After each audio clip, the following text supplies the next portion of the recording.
Welcome to the Pearl Crawford Memorial Library Board of Trustees meeting, Tuesday, October 27th, 2020. I'd like to start the meeting with the Pledge of Allegiance. If we could remain standing afterwards.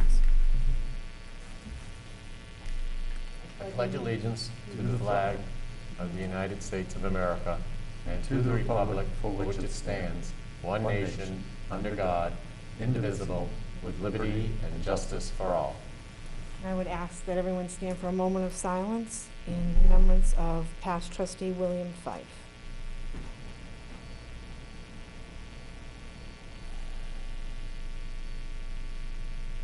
Thank you. So, Pat, or I shouldn't say Pat, Drusilla notified us in between since the last board meeting and to today to give us the news that the past trustee, William Fife, who had served as a trustee for 17 years and was instrumental in the building of our new library, had passed away. And I did forward a letter to all of you. You should have gotten that Pat sent to his family, but I didn't know Bill, but I think other members do and would like to speak to that. Excuse me, before we start, do you have to read your blurb? Oh, is that Illegal? beforehand? Oh, no, I'm sorry. really? Sorry, Probably I do. was bored. I had to take my nap. Oh, I'm sorry. Yes, I probably do. Do you need You're an right, agenda Ben. over there, Ben? Please. All right. This takes me Do you need one, Kathy? half the meeting. Oh, thank you. All right. Pursuant to Governor Baker's March 12, 2020, order suspending certain provisions of the open meeting law, Chapter 30, subsection 20, and the governor's executive order imposing strict limitations on the number of people that may gather in one place. Although a quorum of members of the Crawford Library Board of Trustees will be physically present for this meeting, no in-person attendance of members of the public will be permitted. The meeting will be live broadcast on Dudley Cable Access Television Channel 192, and members of the public can also access the rebroadcast of the meeting online via YouTube. In the event of an unanticipated interruption in the broadcast, we will post on the town's website an audio or video recording, transcript, or other comprehensive record of proceedings as soon as possible after the meeting. Members of the public who wish to appear before the Crawford Library Board of Trustees must make an appointment to appear on an upcoming agenda by contacting the library director at pearl@cwmars.org or by calling the library and reaching Drusilla to make an appointment. Placement on the agenda is not guaranteed, however, and persons requesting to appear before the Crawford Library Board of Trustees should not attend a meeting in person unless and until the appointment has been confirmed by the Crawford Library Board of Trustees. Persons with matters appearing on a meeting agenda may request that they attend via virtual means, such as a video conference call rather than via in person. Such requests should be directed no less than 3 business days in advance so that an appropriate arrangements can be made. However, persons or representatives with matters appearing on the meeting notice or agenda who wish to be physically present at the meeting must observe the following requirements. In accordance with existing requirements imposed by the governor, meeting rooms will be limited in terms of the total number of persons that may be physically present at the time, including board committee members and staff. Satellite rooms will be available for overflow, and the meeting will be broadcast in real time in those satellite rooms. Persons who wish to participate in any particular matter on the meeting agenda will be asked to wait in the satellite room until that agenda item is reached, at which point attendees will be rotated between the main meeting room and the satellite rooms as appropriate. Social distancing must be maintained in both the main meeting room and satellite rooms. Face masks or coverings will be required in accordance with Governor Baker's Order Number 31 requiring face coverings in public places where social distancing is not possible. A copy of that order can be found at www.mass.gov. Failure to comply with these requirements may lead to an attendee's removal from the meeting. Thank you, Ben, for that clarification. So back to where I was. Words of remembrance for William Fife. I did not know him, but I know several board members did work with him and would like to say a few words. I had the pleasure of joining the board And Bill had already been on the board for a few years before that, and he was a great mentor. He answered all my crazy questions patiently, kindly, calmly, and I had quite a few. And at that time, we were a board of 3. There was only 3 board members of the board, and he was instrumental. It was his idea, and he led the bylaw through with the process to increase the number to 6. Which has worked out really well. It was very nice. That did have to be approved by, at a town meeting too, to have that. Yeah, happen. yeah, that had to go before the town meeting, right? His career was in woodworking, and he made his company that he worked for several companies, but he worked in office and library furniture, creating them out of wood. Oh, And how appropriate. exactly, exactly. I mean, he had been a member of the finance board before the library board, and I'm not sure what other boards he was on, but he made it his way to the library board, and he actually produced, and I think gave to the town for the old library some shelving. Oh, wow. That's still sitting in that building today, I do believe. Oh, So of course, when we started the process of the new building, he was all excited, especially when it came to the interior. And he had great thoughtful ideas, and part of the success of that building is because of Bill Fife. And then when he moved to Worcester, he continued to be interested in Dudley. He came back here often, to the point where it was like, where are you living, William? He really didn't want, he was trying to figure out a way he could stay on the library trustees and live in Worcester. And we finally said, yeah, you're gonna have to resign at some point. But I miss him greatly. He was a great friend and great server to the town of Dudley. I concur with everything that Ben said about Bill. He was also a mentor to me when I came on the board. yeah. It was, I was appointed after the third member, Dot Perrin, moved from Dudley. Yep. And I remember at a town meeting, you and Ben kind of rushed up the aisle and asked me if I would be interested. And at that point, I did send in a letter of my interest and was appointed. So, yeah, it was really an honor to serve with him, an honor to know him, and I did have a chance to have lunch with him at Briarwood where he was living. Yep. And he just had, at that point, had really fun memories of the library and missed us all, and Yeah. I miss him. Yeah, yeah. He gave many years of service as well as monetary donations to the library. Right. It was very, it was forefront in his mind. He was a class act. So I think he did more than just the library. He worked on other boards. Yeah, he was or- on the finance I know he was board. on finance. I remember he's, someone I worked with at Nichols was speaking about her memories of working with Bill on the finance board. And he was very sharp when it came to funds, very, very sharp. He would look at a budget sheet and he would spot something right away. Like a couple of town administrators back, money was moved from our state aid account into the general fund. Oh. And remember That was a no-no. Oh, yeah, I He believe caught it that. quickly. That is definitely a He no. looked, we just got the sheet and he said, what? What's- And then a call to the MBLC cleared that up. I bet it did. So. And in his private life, in retirement, he was a good gardener, and he shared his produce. I can speak. I enjoyed his tomatoes. Well, we thank him for his service, and Certainly. he will be truly missed. It was for the actually, town of it was Dudley. very nice that he was mentioned at the town meeting too, with a moment of silence, Yeah. along with other, others. And his family very generously requested that donations in his memory be made to the library. So we have gotten a few. I think we've gotten 5 to date.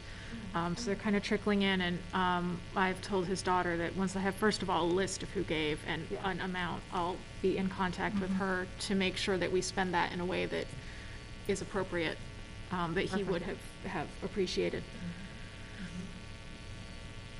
And Ben can tell you I'm sending thank you letters to everyone because I just hand delivered it. I but thought that it's- was an invitation to, Sorry. Oh. No, that's your thank you, and this gift is tax deductible to the extent allowed by law.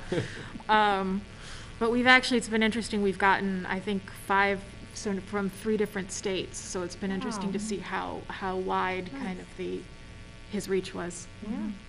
Well, he had family in different places. yes.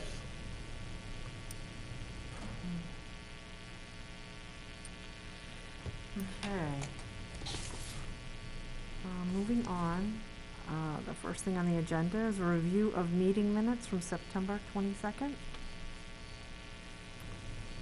I read them online, and I'll make a motion to approve as presented. Okay. Second? Second, any discussion? Hearing none, all in favor? Aye. Aye.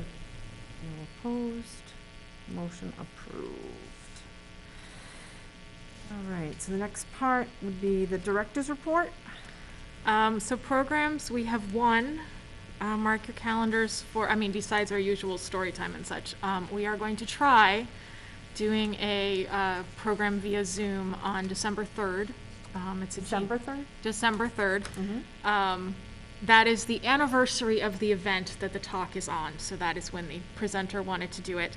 The genealogy group had scheduled originally for this summer a presenter to talk about the Great East Thompson train wreck, which is the largest, or the train wreck that involved the most trains in the U.S. history. Wow. I had to go look it up when I was talking to this gentleman. But we are going to do it via Zoom on December 3rd. What time? It will be at 6 p.m. And how will we be notified about the Zoom? You will need to register Okay. through our website, through our calendar, as is usual for our genealogy programs. And if you register in advance, I will email you the link. And then the gentleman who's presenting has said that we can post that video to Facebook after the program. Oh, that's nice. So we're going to try it. We're going to see how this works. And I am working on a how to Zoom tutorial because I know that some of our folks have not Zoomed before. So I will be attaching that to the email as well. Awesome. But like I said, we're going to try it. I bet it'll go really well. It should be interesting. I've been talking to the gentleman who's going to be presenting. There's actually 3 folks that George Martin, who's our genealogy group leader, had been in touch with, and I've been talking to one of them about it. And he sounds very interesting, and he is very passionate about the topic, so that should really... I will say that there is a large population in Webster and Dudley, the train aficionados, like huge in this area. And it should be really interesting. Like I said, I had to go look up the wreck itself because I'd never heard of it, not being from this part of the world. And it's the wreck that involved the most trains to date in U.S. history. So it was a really big event. A train section was just delivered to the Armory not that long ago, and it's in the process of being painted right now. The Worcester-Webster Railroad, like it's going to be part of that historic, that museum. So trains But are yeah, big. so December 3rd, so it is already on our calendar, and we'll be putting information out on Facebook and so on as we get a little bit closer. I don't want people to register now and then forget that they registered, so we're going to wait a week or 2. But it should be interesting, and like I said, we're going to see how doing a Zoom program. What day is goes. December 3rd on? It's a Thursday, so it's the same night as our genealogy group normally meets on Thursday evening, so it's the same time okay. it would have taken place, Yep. just virtually instead of in person.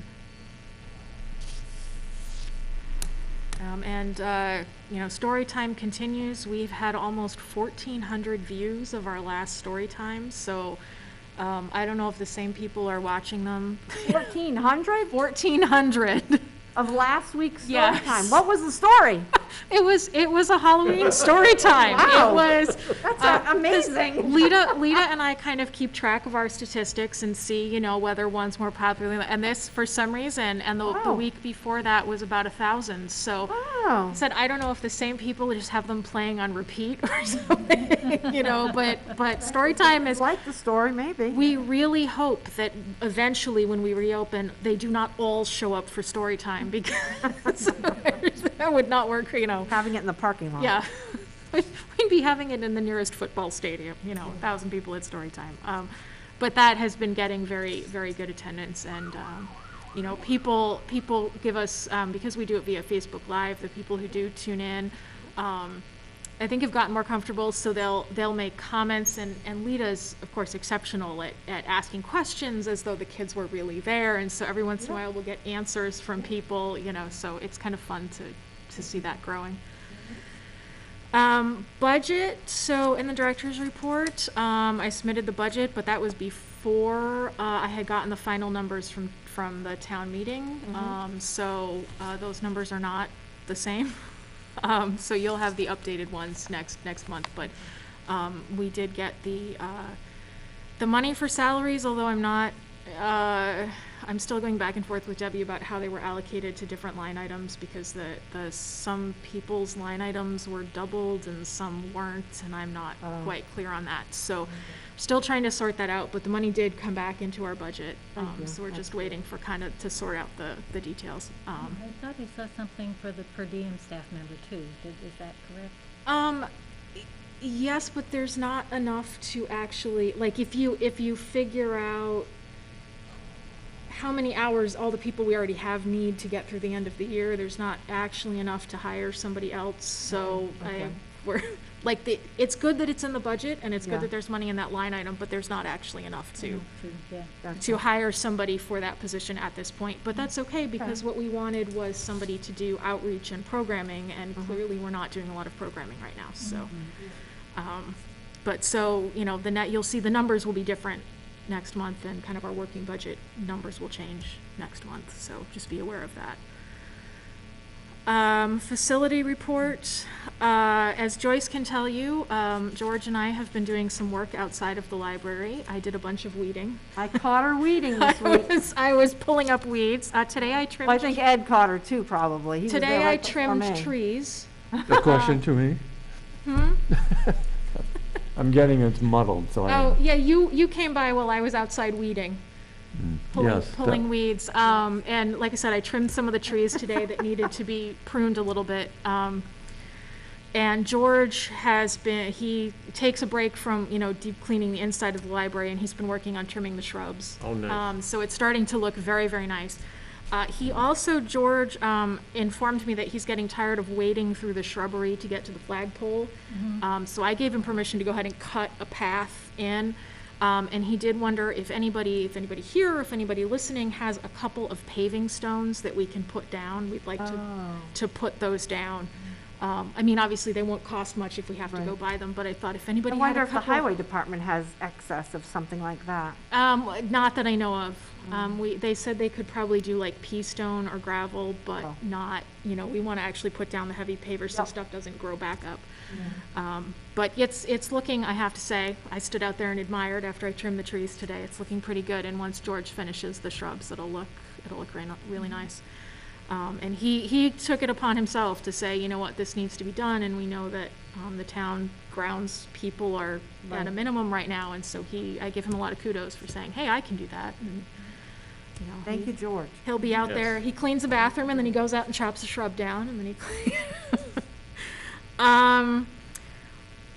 also, Neil Piasta, the electrician for the town, and I have been going back and forth about our emergency light that was being cranky. He and I have both searched everywhere we can for the circuit board that we need. The circuit board is fried. Of course, they stopped making the lights 5 years ago, so we are going to have to go ahead and just buy the whole new unit. It's going to be about $500, but we have to have that to comply with safety regulations. So. Can you just verify, who is Neil Piasta He's the again? town electrician. The town electrician. So he is the person who we call when we need something like that done. Yeah. And he's, like I said, I've looked on everywhere I can think of. I have a couple friends who work in like facilities management. Yeah. I asked them if they had a source for the circuit board, and what we're getting is no, they've been gone for years. So we're gonna swap out that light, hopefully in the next week or so. He did order it last week, so it should be in, and we will finally be up to standards on having our emergency lights all working and good. random alarms not going off when we try to turn them on. I don't know if I mentioned a couple of months ago, you may remember that our internet provider changed I don't expect you to understand what this means, but they changed DNS servers, which meant that we had to reprogram tell all of the computers to go to a different server to get out to the internet. As I discovered last week when I went to switch the HVAC system over to winter mode, that is a computerized system. It did not get updated. I can't get into the system to update it because it hasn't been updated. So Fran from House will be here at 7 o'clock on Thursday morning. It's going to be a really early morning for me, to just come in and reprogram that. And he says he should be in and out. But so that we can actually, the system's working, but I can't get in to change anything or to see how the So system's when he's running. there after he programs it, you can do it with him? Yep. While he's there? So I know what he needs to tell the system to do. Yep. He has like a tablet that's specially designed to interface with our system, so he will go in and tell it what to do. Yep. And then we'll confirm that it is working, and good. we'll go from there. But right now, I get an error, system not found, and I'm like, well, it's right there. Like, I know it's there. He can find it. But we can use the wall controllers to adjust temperature and such, but it's much easier if I can go in and do the system as a whole. So he will be here Thursday morning, bright and early, and hopefully that will be, just in, out, get that done. But when I emailed him on Friday, he was back to me Monday with, I can be there, so that was good. Once I explained what I thought the problem was, and he confirmed from his end that that's what the issue is. So it should be pretty straightforward once he comes in. And then the final facility issue, we have all these little things going on. I heard from Rich Carmignani a week or so ago that, we had gotten insurance funding for the lightning strike that happened a year ago, August. There's still about $1,200 in that account that we had been paid. And so he said, is there anything that you haven't gotten fixed? And the one thing that was not fixed, because I didn't think it was a big deal because I don't use it that often, is there is one of the lighting control panels in my office, and it stopped working after the lightning strike. So since we have the money in the account that needs to be used, I have a call into Renaud Electric, which is across the hall in the same building from Renaud HVAC, which I think is really funny. But they are putting me on the schedule so they can come out, and they think it's a matter of just rerunning a wire. And then I will not have to walk through the library in the dark when I leave my office late at night. But so since we have the money in the account, I said to Rich, does that mean I can go ahead? And he said, yeah, because it's got to be used for stuff related to that strike. So since we have it, go ahead and get it fixed. So I talked to the person who does all the scheduling there, and she's trying to figure out when she can get Roland here, because she wants him to do it himself, and he's kind of the head guy. So but yeah, so lots of little stuff going on at the library, but hopefully we're on the schedule for everything, so hopefully it will all get itself sorted out.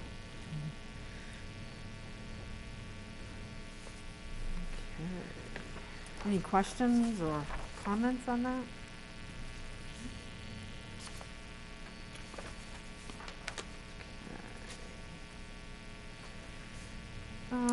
The next item, update, the municipal appropriation requirement, the waiver submission, where do we stand? So that has been submitted. I have gotten confirmation from the State Library, Weichi, that she has received it.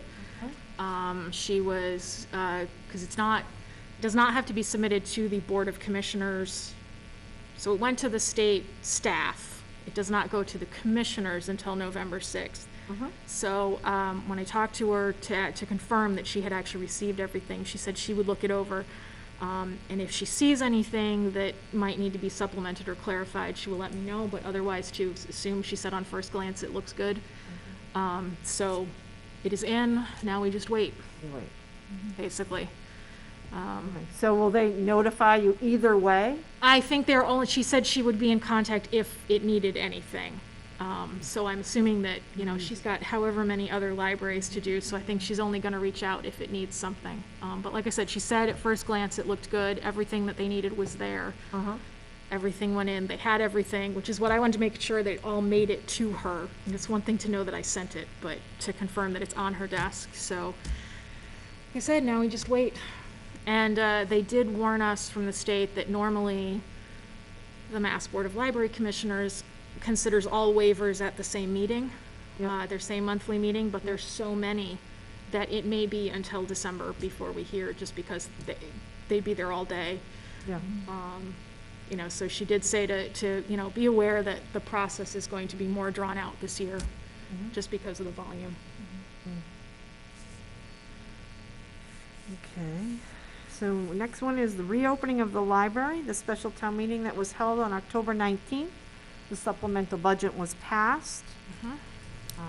Have you received notification from the town? I have received notification from the town and have spoken to the staff, and they are all on standby to come back. They are ready and waiting. A couple of them have to give notice to other jobs that they picked up, but they have told their supervisors at those jobs that, you know, so they are on standby. So basically what we're waiting for now, the Board of Health meets on Thursday afternoon. I'm going to attempt to be awake.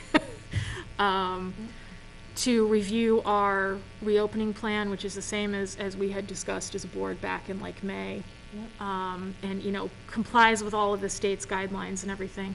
So I need to see what they tell me in response to that on Thursday. And then the plexiglass has been ordered, but it will probably take 3 weeks to come in. And obviously we can't do anything until we have the plexi in place.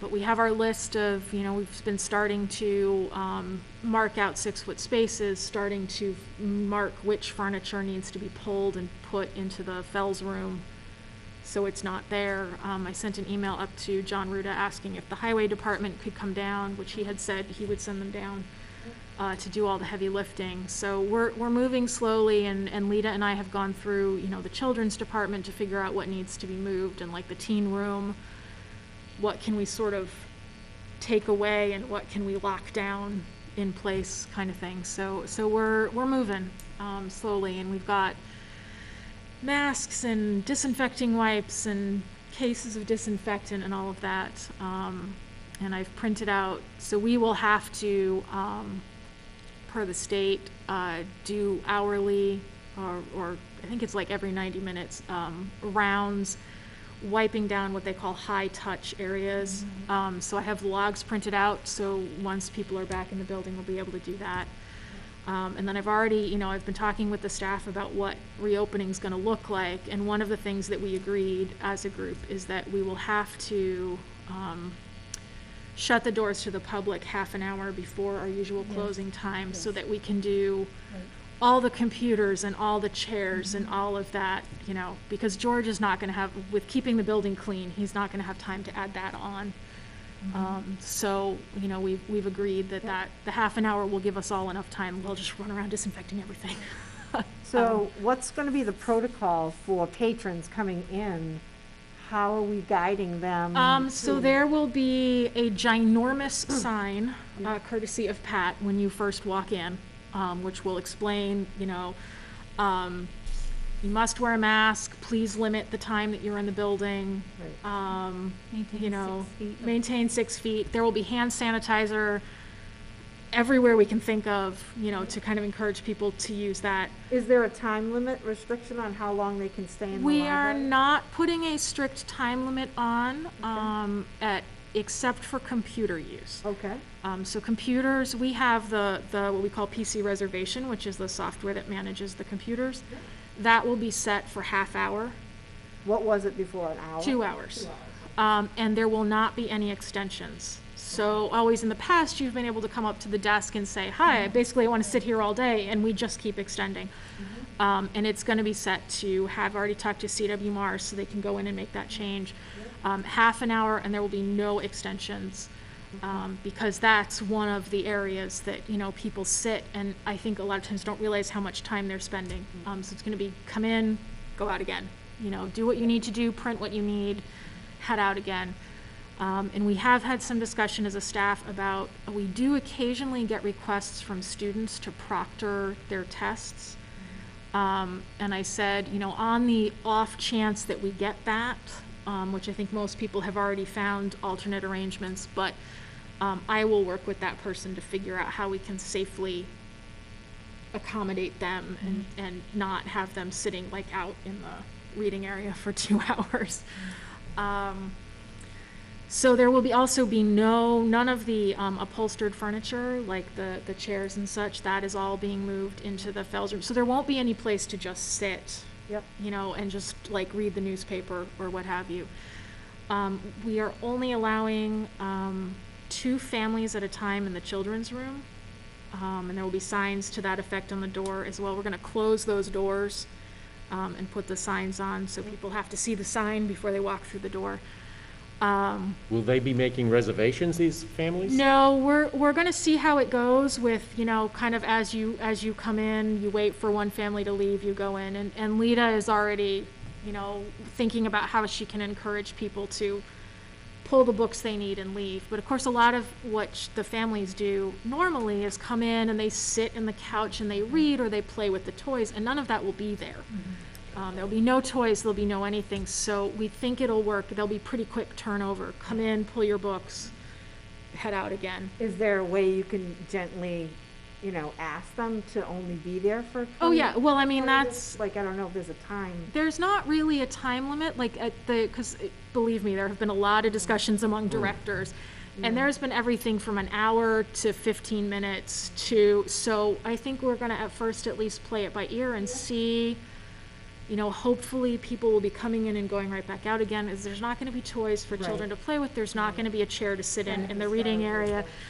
There'll be no computers in the children's area, will We're there? going to turn off or take out the AWEs, which are the ones for the very littlest, but we're going to leave 2 of the other computers because we do have kids who sometimes come in and want to search databases or what have you for homework. So again, those will be on a 30-minute limit. Yep. But for those kids who maybe don't have that ability at home, they'll be able to come in. The teen room, the gaming system and everything, we're pulling out all of the chairs and such in there. The games are coming out. So there's not going to be a lot of incentive to spend time there. And from what I'm hearing from other libraries, just having kind of that change to the physical space, people come in and head right back out again.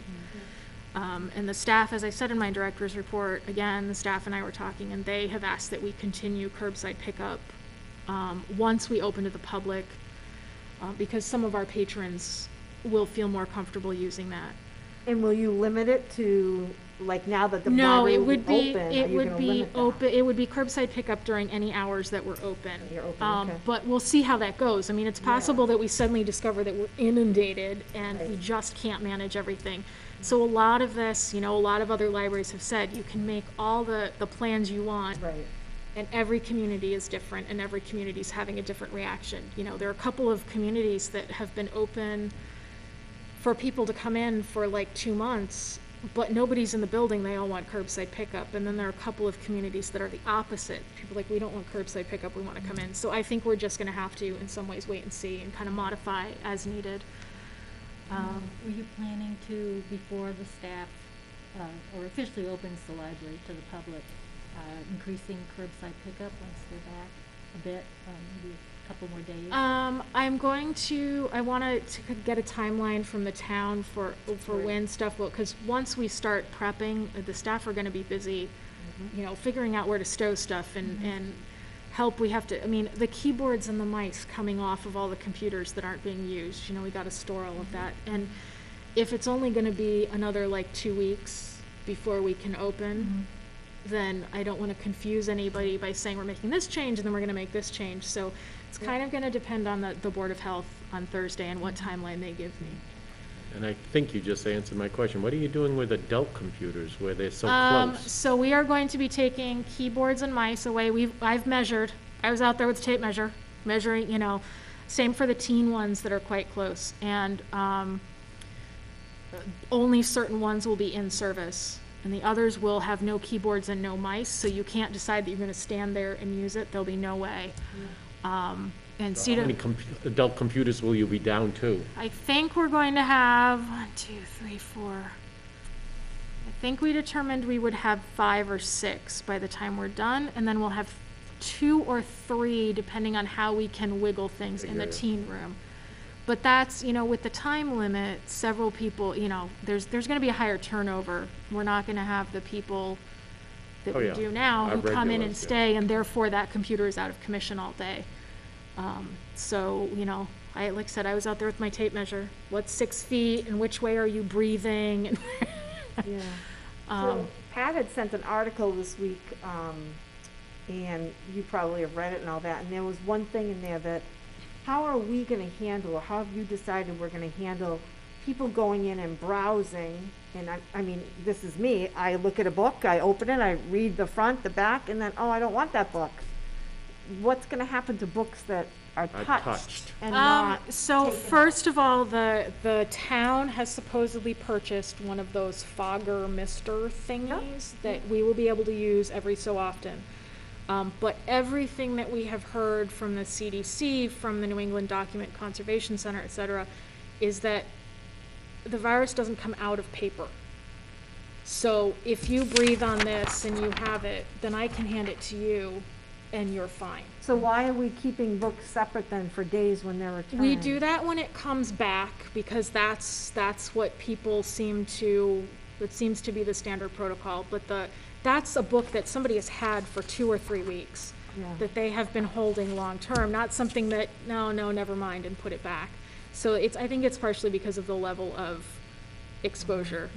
But the consensus is that you'd have to basically like grind up the book and snort it to get which, you know, we No, I'm kind of just concerned discourage about, people you know, from doing. people holding and touching books Yeah, and no, how many and books they can touch. you know, And they don't. we're going to be we don't take any of encouraging them. everyone to, you know, use hand sanitizer and such when you go Yeah. through, so your hands will be clean when you're touching things. You know, and honestly, anytime you come into the public library, you don't know what somebody's had when they've touched the Sure. book ahead of you. So there's only so much that we can do to mitigate the risk. And with books especially, you know, if you pick up a paperback and look at it, I can't wipe that down with disinfectant. There's nothing I can do to it without damaging it. So, you know, it's going to be kind of you know, we do what we can, and we encourage you to use hand sanitizer and such, but the consensus has been among other libraries that with the amount of time you spend picking up a book and going, oh, I read this one, and putting it back, that it's not a measurable risk. How about the periodicals? Are they going bye-bye? The periodicals, we have not been putting the new ones on the front, so they are in the back, and I predict that circulation of those is going to go down. You know, they don't go out in delivery much, but I think a lot of people are, you know, we'll still circulate them if someone wants them, and then they go in quarantine when they come back, but nobody's going to be able to take one, which is a large part of our use normally, and sit in the chair and That's what I flip was through thinking. it for an And hour. Newspapers? Yeah, same thing. If somebody wants to borrow one, I've shown the staff how to do what's called a pre-cat, because we don't normally catalog those, but there's a way to sort of do an on-the-fly entry into the system. So it's like a temporary record so somebody took the Boston Globe home and they need to bring it back. But again, most of the use that we get is people sitting and reading them, and Yeah. there's not going to be any place to do that now. There hasn't been any requests for the papers. Not for the newspapers. We have gotten a couple of phone calls asking us to look for things. I heard there was an article on thus and such in the Worcester Telegram, and can you find it and tell me what it says? And you go, yeah, hang on, you know, let me go pull it and look at it. But because most libraries get their own, those don't go in delivery anyway, so. Work in progress. Yeah, I mean, a lot of it's going to be, and that's the consensus among directors. And there are a couple of libraries that are just starting curbside pickup, and then there's others that have been open for months, and so throughout the consortium, we're at all different levels. And the consensus is, you kind of have to just go with the flow. You know, you do the best you can and you make what plans you can, and then you just sort of adjust to what actually happens. And I think Webster has to pull back a little bit because of. Yes, they have to go back, and a couple of other towns are gonna have to step back. Because of their restrictions of where they are on the map now, the color, or what? Yeah, Yes. yeah. Okay. Yes. There are a couple of Federal communities, alert I got the, yesterday, too. yeah, I think did it's get the alert. 7 or 8 communities that are going to have to step back. So, you know, that's, there again, what happens if we open and 2 weeks later we go back, you know, you're gonna have to be like, okay, guys. What We happens, do what we can, unfortunately, yeah. and you just kind of go with it, you know, so. One more question for those at home. Do we have a guesstimate when the date will be? I'm hoping 3 weeks. But that depends on the plexiglass getting in on time, because part of the problem is that we need these enormous sheets of plexiglass because our circulation desks are really big. So it depends on the plexiglass for those getting in on time and them getting built quickly. But we're hopefully looking at about 3 weeks. Okay, thank you. You know, but again, it's one of those, who knows, we could all go into lockdown again before then, so. Oh, my gosh. Oh, Who knows? So people at home, stay tuned to our website. Exactly, Or or face page, Facebook, anything, and keep follow an it. eye on the digital sign, you know, exactly. that kind of thing, just kind of go with it. And that's, you know, that's what we're telling the folks who come for curbside pickup, and, you know, when are you gonna be open? Well, unfortunately, we kind of don't really know. You know, we're hoping in a few weeks, but things could change at any time. and will you have something on our page? Oh, yes, yeah, obviously. As far as like protocols and. Yeah, of course. Like even a video, welcome to the library, you know, something Yeah, that this is our what our website procedures are does now. not handle video well. Okay. Just because of the way it was designed, which is very functional. If you put video in, it kind of glitches the whole process, but we will have, obviously. Maybe on Facebook? We'll have, you know, copies of the posters and everything, and, you know. I find people don't read them. That's my only qualm about that is I'm finding many people, we've been bombarded with them now since, and I just find people But, aren't you even know, reading them. we'll change our pinned post on Facebook and such so that all of that will be updated, you know, and a lot of it's gonna be the first couple of weeks as people come back in, reminding people what the Yeah. protocol is, and that's just, you know, the staff and I have had discussions about what do you do if someone comes in and isn't wearing a mask, and it's like, okay, here's the steps you go through, and if I have to come out and say, I need you to leave the building, then I have to come out and say, I need you to leave the building, that's what it boils down to. You know, and we've kind of talked about, normally the sides of the circulation desk are open, so like children occasionally like go barreling back. Well, fortunately we have these nifty book carts on wheels that make handy dandy fences, so they will be kind of, you know, will be more blocked off than usual. And if we have to tell people, you know, excuse me ma'am, could you please, you know, catch your little one Yeah. and keep them from back here, then that's what we have to do, and we're just gonna, like I said, kind of play it by ear. All right. Fingers crossed. It all goes. Update on online library assistant for patrons. I know we talked last time and you were going to research that. There is a link on the website. If you go to our website, one of the rotating slides on the main thing has the website that CW Mars has done that says, if you need help browsing our catalog, here's where you go. And I think a lot of our patrons are getting more comfortable. Well, they're either getting, I think, more comfortable or more trusting of us, that they're either using the website, or we're seeing an increasing number of people calling and saying, I like this writer. We actually had one regular, it was very funny. She called and she said who she was, and I happened to be the one who answered the phone, and she said, well, you know what I like. And I said, well, I'm sorry, ma'am, I'm not normally out here, so I don't, but hang on. And I called her name to the other ladies. Oh, she reads this and this and this. I was like, okay, we've got you covered, ma'am. We'll call you when they're ready, you know. But I think people are realizing that we can find things even if they can't, so. That's what I've recommended to some of my families that I work with, is You know, call the library, give us tell a them what call. you're looking for, and let them pick. And for little ones, Lita has started doing weekly book packs, for lack of a better term. So she chooses 5 or 6 books on a theme. So last week was Halloween, the week before was trucks. 5 or 6 picture books and a coloring sheet and a simple craft that ties in with that. And so people can call and request one of those. So those are helpful, I think, for families with little ones that are like, I don't know, he likes trucks. We bring the pack out to them. So those have been going as well, which I think is helpful for families with kids.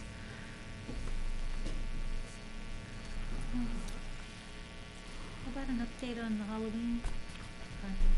So Lita and I did our drive around today because we were informed that we were the judges. So we went, oh, okay, guess we'd better go look at them all in person. So we took an hour or so this morning and went found all the scarecrows, and we each kind of ranked there are 6 categories. They include like most Dudley and funniest and, that sort of thing. And we each kind of put what we thought, and then tomorrow we're gonna sit down and figure out who the winners are, and a couple I think we might have runners up, because there were a couple that we were both sort of on the fence about. And then I thought they were fun, and I there were some really creative ones. Oh there my were gosh, there the were pictures were some amazing. There were some that we were just laughing, and then there were a couple that there was one we drove by and we couldn't tell if it was supposed to look like that or if it had fallen over, which we were like, it's great either way, but do you suppose it started sort of going off to the side. So we had fun, and then we also, of course, it was interesting to see the number of people in town who didn't enter the contest, but had scarecrows or decorations out. So we had fun kind of looking at all of the options. So we're hoping that we will have that done tomorrow, so that we can announce the winners. And then the town of Dudley has purchased gift cards for the winners. So There'll be a they, prize. maybe. yes, and we haven't quite figured out what we're doing for runners up, but we will think of something to do as a prize for the runners up. And what do you think about, I know that we didn't start the scarecrow thing. What do you think about, did it take a lot of extra work to It say that was maybe we could do it? Pretty labor intensive, particularly because people needed to turn in their form. They had to actually come and turn in their forms and get a number, and trying to wrangle that got a little labor intensive. But I think it's something that the town is hoping to do again in the future. That's what I was wondering about, doing And it I'm again. sort of hoping that once things get a little bit back to normal, it'll be better. one Yeah. of the reasons that we were handling all of the forms and numbers and everything was because we were open to the public more hours than town hall was. And so I'm sort of hoping that maybe next year we could either divvy that up, or, okay, one night you go to town hall, or one night you come to the library. Because there were a couple of days that poor Lita is sitting there registering, and curbside pickup is whizzing back and forth, and she's trying it's like, we're all running around, and then it would be like, oh, somebody called and wants to register, and they're on their way. Have they gotten here yet? Okay, well, I told them you'd be here until whatever time. So it got a little, of course, part of the first year you do anything, is a little chaotic, but, and We can tweak it.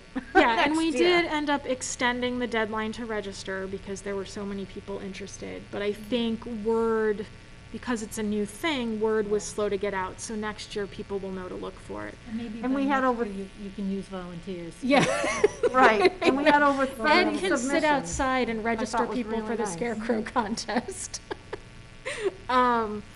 And we had talked about suggesting to the town that, if things go back to normal and we have, normally Halloween involves a parade from the library up to town hall, we thought it would be fun to say next year, you create your scarecrow and you put it either at the library or at town hall, so you see them all that as would you be come nice. in. On the front lawn. Yeah, that would be nice. You're allowed to have So, more than five there's some people in the things, area. there's some Exactly. things that we have kind of thought of as it goes along, but, See, you're Um, already tweaking it. I see this is becoming more than this year. but it's been fun, and it's been fun to see that, and we've gotten phone calls from people, confirming that we've gotten their picture, wanting to send their picture in, and the kids that have participated are so excited about, helping to do things, so that's been fun. I'm really happy that you posted the pictures though, because I wouldn't have seen all the submissions. I didn't. Yeah, no, and we said So it was from, really nice we to said see. from the beginning that we asked That was people, and it nice. wasn't mandatory that you send our picture, but we asked, and then there were some other people that created a scarecrow even though they didn't register, Yep. and have sent us pictures and said, I know we're not entered in the contest because we didn't register, but would you include us, in the photo album? So there's a couple of extra in there, so. No, that was nice. To have 30 submissions the first year, I Yeah. think was outstanding. And Nichols College did 9 all by themselves. Great, I love that, I love Really, that. yeah. That was great, that, if you drive up through Nichols, you go past the Black Tavern, and see that one, and then there's a row along the stone wall Yep. of all the student ones. Yeah, that's nice.